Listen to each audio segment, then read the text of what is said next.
Garden मध्ये फुलांचा सडा खूप छान पडलेला असतो आणि आमच्या इथली ही एक छोटीशी मुलगी माझ्यासाठी पारिजातकाची फुलं गोळा करून घेऊन आली। सकाळचं हेअर केअर रुटीन कंप्लीट करून मी जुकिनीच्या शेतामध्ये एक चक्कर मारून आले। सकाळ अशी मला एकदम निवांतच आवडते। आंब्याच्या झाडाच्या काही वाळलेल्या फांद्या होत्या, त्या कट केल्या आणि स्टिकी ट्रॅप बनवायला सुरुवात केली। आपण हे जुकिनीच्या शेतामध्ये लावणारे किडकांवरती कंट्रोल आणण्यासाठी याचा यूज करतोय। माझ्या घरच्यांनी भरपूर सारे नारळाचे झाडं लावले, त्यामुळे गावाला आल्यावरती न चुकता मी 1-2 नारळाचं पाणी तरी रोज पिते आणि याची मलई तर वाव, एक नंबर।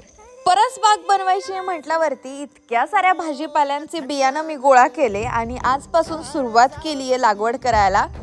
मला असं खूप वाटतं की नशिबाने गाव आहे, शेती आहे, तर ऑर्गॅनिक फूड खाल्लंच पाहिजे।